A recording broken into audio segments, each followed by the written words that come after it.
Is the hot favourite. It's the head-to-head. Four riders coming into this one. Oh dear, huge drama here. Bastianini. And now Bastianini's airbag's gone off. Earth has that happened? Can you believe it? What has happened to Enea Bastianini coming to the grid? Second bike. The marshals, of course, now are going to have to try and pick up that motorcycle and make sure there's nothing on the circuit. Green. It looks like it's already over for him, but we will go racing.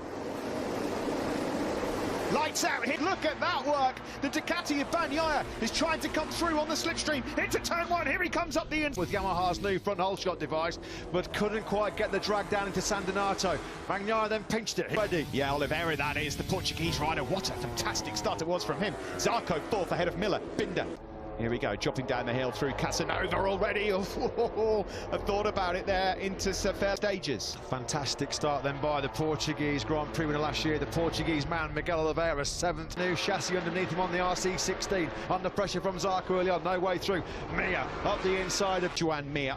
Binder just struggling to settle in the early stages. There's Marc Marquez. He made up a place. He's in 10th. They'd have made up a couple of places as well. Remember, he's got to try and make use of that soft-tire. Big moment on the rear end there for Zarco. And that would have just fired him out the seat. Early warning for Zarco. He gathered it all back up. Lap one then about to be chalked off here in Ducati. He leads by almost half a second. Zarco, can he get through on Quattararo with some slipstream? No, he can't. Binder's been bullied. He's been passed by Rins. He's been passed by Aleix Espargaro, and he's now just one place ahead of Morbidelli. Marc Marquez then crashes out. He's perfectly okay, but he goes down. Frank in Le Mans early on after a tangle with Paul Espargaro. This time around it's Marc Marquez. Marquez on the floor, then SRT, but no point scoring possibility now. You think for Morbidelli. He's down. Bagnaia has gone down. Bagnaia has blown it in Mugello, head in hands. A second-hand destroyed factory. Bagnaia down and out on lap two. The first mistake we've seen from Pecco Bagnaia or and Zarco. It's France versus France here now in Italy. Soul-destroying crash that for Quattararo in second place. He's down at Arrabbiata 2. Thankfully he's okay. Now then, Quattararo kilometres an hour. Zarco leads with the slipstream. He fires in the fastest lap of the race as well. 46. Nakagami getting aggressive then. He's made up another place. He's through on Pirro, but Pirro bites back. Here comes the battle then of trying to get back through. Catch your breath in Mugello. Bastianini out before the start of the race. Marquez, the race pace over the full distance to keep Fabio Quattararo behind him. That's brilliant. There was not a lot of room and get his head down and break away from Zarco. Yeah, Zarco, it looked like he might have found something in morning warm-up. Away on the Red Bull KTM there in third, ahead of Miller, Rins, Mir, Aleix Espargaro and Brad Binder to fight back in the latter stages. Further down the order, Nakagami 10th ahead of Paul Espargaro, despite the fact that a few riders have crashed up ahead of him. Yeah, and Valentino Rossi, a humbling home Grand Prix so far. 2 times, and Mir there is also trying to get through. Well, the Suzukis aren't going to be able to slipstream. Just blitz away on that Ducati, and Zarco again with the slipstream and nudging one over 300. Yeah, the turbulence of the move made by Zarco really unsettled Quattararo, but he strikes back into 3. That's fantastic to bite straight back in the first few sectors. That's what he has to do, Steve, isn't it? He has to make those moves to exploit the strengths of the Yamaha. It's agile, it's got the agility, the manoeuvrability to work. He's losing momentum, and you can quite clearly see it there, visibly. This is Alex Bagnaia. So what happened then pre-race? An incident involving Joan Zarco and Enea Bastianini to be He's on the curb. He was on the curb on the exit of Arrabbiata 1. Watch this as he's tipping it in. More margins for... Did the punishment fit the crime? Some will say not, but down and out. He's getting closer. They can't find a way past on the start-finish straight past Jack Miller, but they've got the speed here. Rins, turn 1. Yeah, worrying times are now for Zarco, because this time Quattararo was able to put enough distance between himself and to take the lead back. Quattararo's got his head down here. He's in the 46s. PB lap from the Frenchman. Also about 4 tenths further back of the Frenchman. In the background there, Brad Binder has got past Aleix Espargaro over Domenicali. Stefano Domenicali, no relation. Apparently. Mick Doohan as well, all chatting through. We have got no idea what happened with Enea Bastianini on the warm-up. Can you enlighten us at all? I didn't see it, guys, but the motor braking, you know. Okay, thank you very much for that. What a move that is from Joan Mir at turn 11 on his teammate. Remains in front. He goes up into 5th. Good stuff from the world champion. Blue on blue, that was brilliant. Problem is, head in hands for Pecco Bagnaia. He knows that was a golden chance that slipped through his grasp. But Steve said, how costly could that be in the final reckoning in this MotoGP World Championship? Because Fabio Quartararo trying to dish out the difference between the Ducatis and the Suzukis, and Rins here going back past Joan Mir. When he was trying to get on tabs with the two Ducatis of Petrucci and Dovizioso and the Honda of Marc Marquez in 29 and 3/4 of a second away in 4th place. So he knows exactly the problem in the dilemma. He started to get into his groove. Fabio Quartararo into the 46ers again. Yeah, that's back-to-back 40. Him and Zarco. Here he comes to start testing. Oh, blimey. It's Zarco that's got absolutely bang on the money. That could have been a lot worse. Now then, Jack Miller somehow keeping those two Suzukis at bay behind him. Alex Rins now thought about in that 1,141-metre start-finish straight. There's nothing the Suzukis can do. They're giving up. The door was open and through he goes. That's great from Alex Rins. He had to do that, but the big problem he's got now. You need 4th, 5th, 6th, no problem. No worries, Jack Miller goes on through the Aussie. Absolutely no experience when you're Alex Rins. You're doing all that hard work for the rest of the lap, and then it's just free time for Fabio Quartararo, the only rider in the 146ers on that last lap. His gap is now up to 8/10 ahead of Zarco. Spargaro are closing. Joan Mir has been told mapping 2. Alex Rins as well as they... Kelly Pirro doing an outstanding job on the Pramac Ducati. He's in 9th place. He's a couple of seconds for Jack Miller's Ducati. Miller, though, there's no way through as we look forward to Rins and Miller. Heading up towards the hairpin. Corantayo, and look at Binder now. He's right on them, and Binder, but he holds on to his position. He had a moment there as well through Corantayo. They've got to be patient here. Mir, although is he? He's running that tighter line. That's the better turning and the better edge grip of the Suzuki. The Ducati to sweep straight back on by. Nothing Rins can do. Absolutely powerless. Simon, your thoughts on paper? I saw yesterday all the way to the end.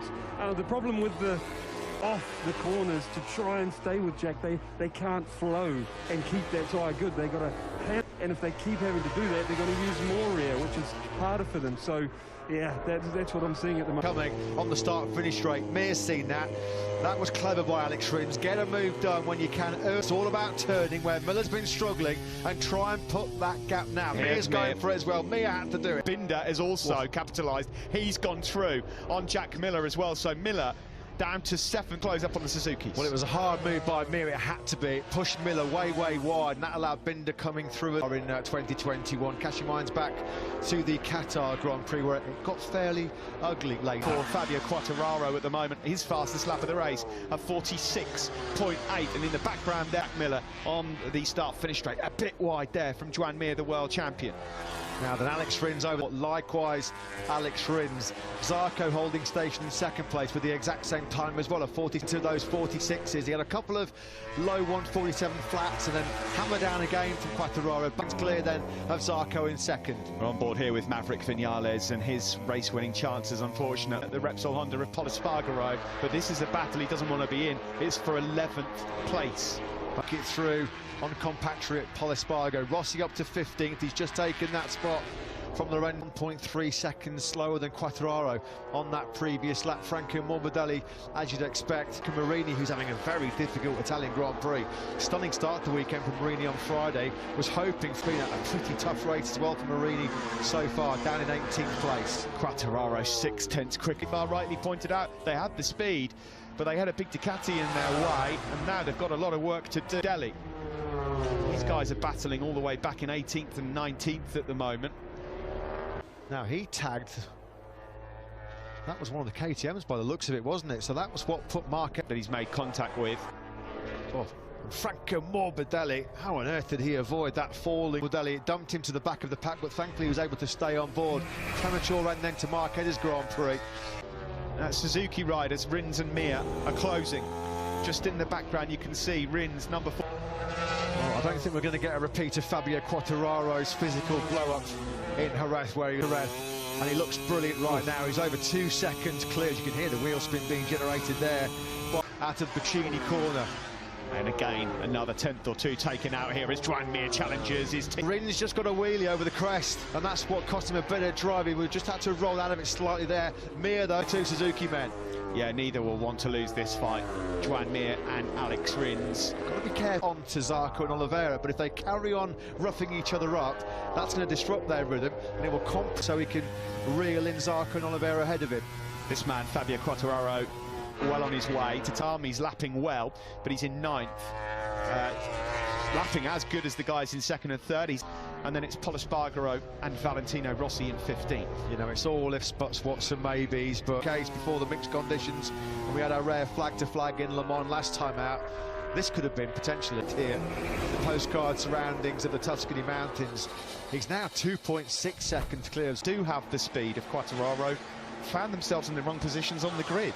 And what will really give shot device, because he got a brilliant start off the line. Pecco Bagnaia had to be really late on the brakes to get the whole shot in. Close quarter combat right at the beginning of this race, because since that point, well, nobody has seen this young man. Between Oliveira and Mir, that's creeping down as well to 1.3 seconds. Mir was much quicker. Joan Mir is much quicker than Quartararo. Binder's even quicker as well. It just shows you, doesn't it? Again, Kes. Steve, is this a sorry farewell to majestic Mugello for Valentino Rossi? It could well, may well be the dreaded R word, retirement for the 42-year-old, but at the moment, 17 seconds adrift of Fabio Quartararo already. We're halfway through this MotoGP race. Okay, we'll come back to you very shortly, Simon, as the 300 horsepower MotoGP motor leading by 3 seconds. He's just slackened off his pace down to a 47.4. That's last time around. And Mir, we know, traditionally, last 10 laps, he's brilliant. He's super. Shinichi Sahara, talking to Simon pre-race, felt that his man was going to come on strong in the latter third of this Grand. There now for you. It has, guys. Thank you. What I wanted to do was, you know, I already listed. I knew, obviously, Johann Zarco and, I mean, if you look at these two on screen. Also, there's another KTM a bit further back in Brad Binder. I mean, another Sunday man. Plus, the KTM has the hard front because it needs that. For that, Simon, we'll certainly keep an eye out. No one's got anything to try and fight Quartararo without front, because the Suzuki boys now are right on top of Zarco here and Miguel Oliveira. Best we've seen Campinotti, Pramac Ducati boss, looks on. It's been a good weekend for them, signing a new 3-year contract with the 24 at least. Yeah, Mir's got that gap now down to Oliveira to under a second for the first time. And then coming up for Maverick Vinales, who's in 10th place, trying to keep Michele Pirro behind him. In the smaller classes here in Mugello, adores this circuit. It is good to see him back up there. 2 KTMs at the moment inside the pace has just improved again. Likewise, Aleix Espargaro. The gap between Miguel Oliveira and... There's a bit of Mugello misery coming the way of Pol Espargaro, Steve. He's just nowhere on the Repsol Honda. He's going to get in the 47s at the moment. 48.1 the last time around for Pol. He's down in 14th spot. Start, finish straight in the approach to San Donato, turn 1. These are the guys fighting for second. P4 yesterday, he looked like he was really struggling outside the top 10. Not really an awful lot of answers by the end. There's trouble coming his way, though, post-race for the pre-race incident with Enea Bastianini. We know the stewards are going to have a look at it. That Zarco can get the Ducati's grunt off the corner, up the hill, going towards turn 2. He was just... At the moment, though, Zarco lapping in the 47 still. He's found second overall. Pecco Bagnaia, who crashed whilst leading here in Mugello, if you're just tuning in, will go down the order through the championship as it stands. Miguel Oliveira is as close to Johan's rider. Yeah, and the 2 Suzukis are starting to look really menacing, aren't they? Particularly in the form of world champions made yet again. It would be an 8th runner-up position for him in MotoGP, but thrown at him by Oliveira. It's coming in the shape of 2 Suzukis as well. Oliveira get into the slipstream of Johann Zarco. He's certainly pretty close to him. The moment Ducati just enough to make a move into turn 1. Simon. Yes, guys, when I said Indian have the advantage, I meant over the Ducati. The stronger of the 2 Suzukis at the moment, which is interesting. Frankie Carcetti and Joan Mir this weekend. Alex Rins was the Suzuki rider that had the superior pace. Joan Mir when he finally found a way through on Rins and Miller. And since that point, with a clear track ahead of him, he's done consistent laps. Lovely. Oliveira lined that one up beautifully. That was great. He had to do that. The KTM moves up into second, and now Johan Zarco is in real trouble. Well, surely they've been struggling for pace at this stage of the race. At least he's going to be able to rely on that 300 horsepower underneath him this straight. Johan Zarco just looks like he's struggling a bit with rear end grip, doesn't he? But still, Oliveira outbreaks him into turn one. He holds on to second spot. Yeah, we've seen this weekend with that better right corner. The KTM has been no slouch on the start-finish straight here in Mugello as well. In fact, they've been a match for Ducati down the years. There's nothing wrong with the poke of that KTM. He's making life very difficult. This is going to allow the KTM of Miguel Oliveira to try and break free of the Suzukis, because MEI will see Oliveira is starting to check out, and there's daylight. It was that classic MEI move, though. He's done that 2 or 3 times already in this race. Into turn 11, up the Oliveira for second. He needs Alex Rins now to do something similar. Again, we've got the start-finish straight coming up shortly. Yeah, that's the thing, isn't it, Steve? MEI has got to get the alliate with the brute horsepower of the Ducati. Now the onus on Alex Rins to try and find a way through quick. Johan Zarco was miles behind. He's not close enough. MEI did get the perfect exit then. And so now, Fabio Quartararo, El Diablo, look at that. Totally different league. Operate brake. He looks so good in Jerez, good in the dry in Le Mans, brilliant in Portimao, super. And can you believe it? We came into this Grand Prix thinking that, oh, that's Rins, beautiful. Zarco struggling in this Grand Prix. There was a lot of people thinking this could be the first ever Ducati podium lockout in Grand Prix history. Right now, you see the damage from where Bastianini went into him. That's not affect. Bastianini is okay. But wow, that's got to be looked at. Now of Miguel Oliveira. We saw Pit Byra celebrating earlier on, but he might not be several podium yet this year. They've got 5 laps coming up to try and fight past Mick Doohan. It's not been a particularly happy hunting ground here. Zarco in hot for him in terms of the battle with Alex Rins. He's going to be dropping back into the clutches of Binder and Miller if he's not careful as well. He's paying for starting 15th place on the grid. It's getting worse for Pol Espargaro as well. He's just been picked out down in 15th place. Not what Pol Espargaro was hoping. He's looking for a big boost going home to Barcelona. Look at the Barcelona, Catalonia as Pol Espargaro, but this has been a very difficult Italian Grand Prix. Not close enough here. Of course, this is all playing into the hands of Quartararo in terms of the championship. There you see Zarco and Bagnaia would be locked on points heading into Catalonia next week. There's still a few twists. Yeah, exactly. That a little bit better. Just even one more row and it'd be a different... Oh, Rins has made another... Way too much. Rins has crashed out of a podium chance again. Wins it yet again. Can you believe it? A 4th consecutive no point scoring for him in his Grand Prix career. He's going to have 4 successive races without troubling the point scoring places for him inside that factory Suzuki garage. Pressure ramping up big time on Rins now. Seconds clear of Oliveira and Joan Mir. Just in the background there then, Zarco at the moment holding a row. 7th, Nakagami 8th, Viñales now is up to 9th, Pirro in 10th. This feeling that maybe Alex Rins had put all of those demons to bed, that this was the chance for him to reach. For now, we focus on this battle for second place. Joan Mir, can he hunt down a brilliant Miguel?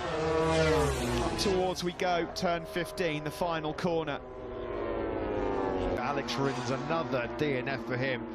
There's going to be questions asked pretty soon because that races and he's surrendered such massive golden point scoring chances. Nakagami is... turn 14. That's Biondetti too, isn't it?